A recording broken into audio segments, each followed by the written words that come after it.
Rajesh Maurya, Surat, Gujarat. The Panchsen channel पर आप सभी का तहे दिल से हार्दिक स्वागत, अभिनंदन है।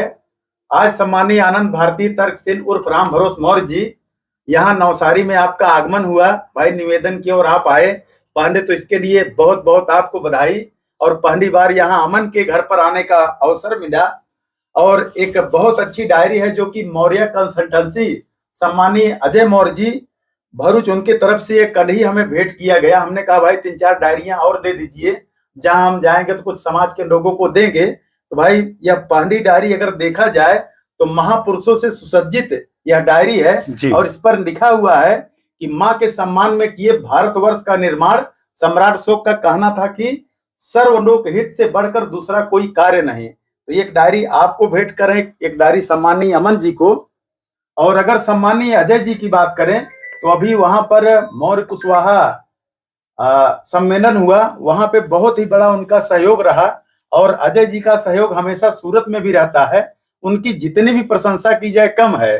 तो हम चाह रहे हैं कि आज आप नवसारी की धरती पर आए हैं तो हम लोगों को भी कुछ ज्ञान विज्ञान को चर्चा, हम लोगों को भी मार्गदर्शन दे, जिससे कि आगे भी नेतृत्व करें। पहली बात तो बधाई के पात्र हैं आप राजेश मौर्य जी, जो कि आप सूरत में रहते हैं, सूरत की धरती से हैं। और आज सुबह में मेरी बात हुई तो इन्होंने कहा भाई नवसारी अगर आ जाते हैं तो बड़ी अच्छी बात है। और इन्होंने कह दिया और मैं टाल नहीं सका। हमने कहा भाई चलिए, वलसाड़ में था नवसारी, कोई दूर नहीं है। और अमन के घर पे आज पहली बार आया। और एक बच्चे और 2 बच्चियां हैं। और बहुत अच्छा इन लोगों ने जबरदस्त जवाब दिया है। जैसा हमने कहा कि भाई ज्ञान मार्ग और भक्ति मार्ग 2 मार्ग है, तो आप लोग किस पे जाने को बोले? जोर से बोलो। ज्ञान मार्ग पे, है ना? तो ज्ञान से तो भाई ज्ञान है तो विज्ञान है, और विज्ञान है तो सब कुछ है। आपके घर में जो लाइट जल रहा है ये किसकी देन है? विज्ञान की देन है ना? जी जी।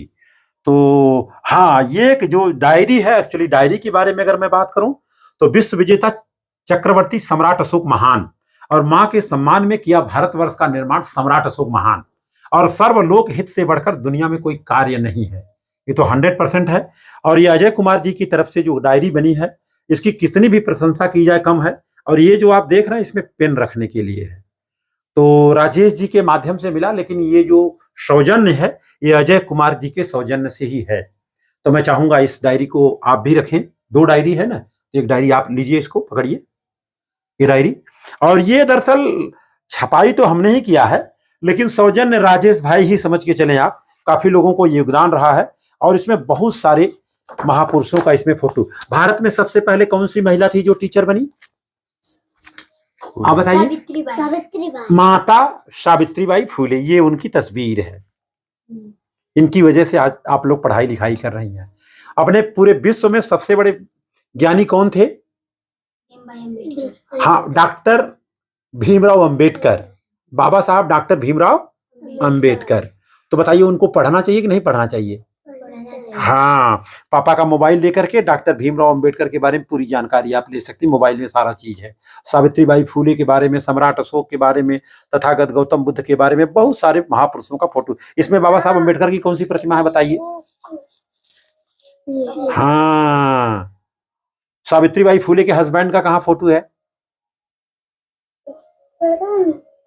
ये, हाँ, वेरी गुड, बच्ची को जानकारी है। तो इसमें बहुत सारी, एक किताब का जो 6-7 किताबों का इसमें मिश्रण है। और देखा जाए तो आज के तारीख में अगर देखा जाए तो हम लोग जूता पालिश कर रहे हैं, दाढ़ी खुद बना ले रहे हैं, कपड़ा खुद साफ कर ले रहे हैं। तो घर में अगर बहन बेटी की शादी करानी हो तो अगर हम आप करा लें तो कोई बुरा है? नहीं ना। तो शादी कराने का पूरा फॉर्मेट इसमें दिया गया है।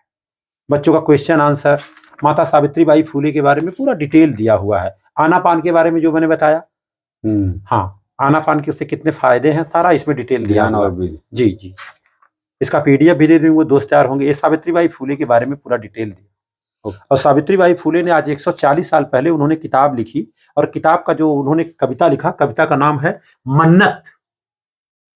शायद आपने पढ़ा था कि नहीं मन्नत? मन्नत में नहीं पढ़ी। क्या बात कर रहे हैं? चश्मा लगता है आपको? चश्मा नहीं लगता है। चश्मा नहीं लगता है, अभी आज पता चल जाएगा चश्मा लगता है कि नहीं लगता। बारीकी देख लेते हैं, अगर नहीं होगा तो मैं बता दूंगा ना। एकदम बारीक तो नहीं है, लेकिन बारीक है। बारीक ही है वो। नहीं दिखाई देगा ना? दिखाओ तो देख लूंगी, लेकिन इतना बारीक है पूछो मत। देखिए, यही है मन्नत। पढ़ के सुना दीजिए जरा। ये है नीचे। हाँ बारिश पूछी। देखिए अगर पढ़ सकती है यहाँ तो से ठीक है। पढ़ सकेंगे। हाँ है, थोड़ा बारीक जरूर है, वो एकदम सही कह रही हैं। सावित्रीबाई फुले के बारे में क्या बताना चाहेंगे आप? 1 मिनट में बताइए, तब तक मैं आपको और बड़ा करके दे देता हूँ। दिखा दीदी। दिखा रहा है लेकिन कागज हाँ बहुत छोटा है ना। बहुत बारीक है। जी जी जी। जैसे सुई रहती है उतने। हाँ हाँ मन्नत।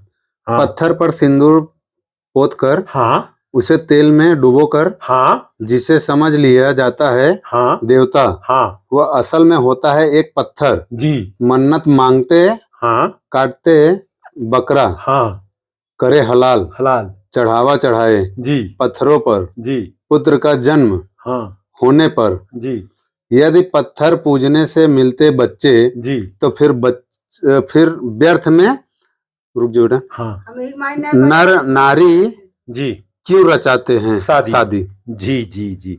मोटा मोटी ये है कि उन्होंने कहा कि भाई अगर ध्यान से देखा जी जी नहीं था, छोटा है। हाँ छोटा है। जी जी जी। तो उनका कहानी ये है कि भाई जब पत्थर पर हाँ फूल माला और बकरा चढ़ा देने से बच्चा पैदा हो जाता है तो शादी करने क्या जरूरत है। सही बात है। ऐसा उन्होंने उस जमाने में कहा है। मैडम जी क्या आप बताएंगी? कुछ आप बताएं। हम लोग आए और बहुत सारी बातचीत हुई, चर्चाएं हुई, कैसा लगा? और मैं चाहता था कि एक बार आप हमारे घर पे पधारिए, बहुत अच्छा लगा मुझे। जी जी आप आए। जी जी जी।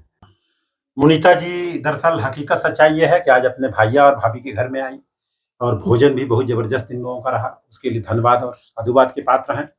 तो सावित्रीबाई फूले ने दरअसल महिलाओं के लिए इतना बड़ा काम किया है और बाबा साहब के बारे में तो आपने जानकारी लिया ही, लेकिन बहुत बड़ा श्रेय अगर जाता है तो सावित्रीबाई फूले के बारे में जाता है। तो क्या कहना चाहेंगे आप सावित्रीबाई फूले के बारे में? लोगों को क्या संदेश देना चाहेंगे? सावित्रीबाई फुले ने बहुत संघर्ष किया। उन्होंने महिलाओं और बेटियों के लिए बहुत संघर्ष किया, वो पढ़ाने के लिए। और सोची जैसे मतलब मैं नहीं पढ़ी लिखी थी, मेरा भी इच्छा था कि पढ़ूं, वैसे भी और बच्चियों का और महिलाओं का भी होगा, और पढ़े, अपने हर हक अधिकार के लिए लड़े। जी। और चुनौतियों के वार को सहना पड़ेगा, सच को सच कहना पड़ेगा।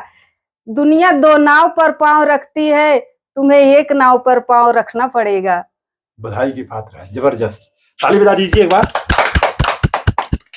आप क्या संदेश देंगी? कैसा लगा आप लोगों को? अच्छा लगा। आपको कैसा लगा? बहुत अच्छा लगा। शुक्रिया। आज तक ऐसा कोई मेहमान आता है? ऐसा मेहमान आते हैं? नहीं न तो बताओ। नहीं न।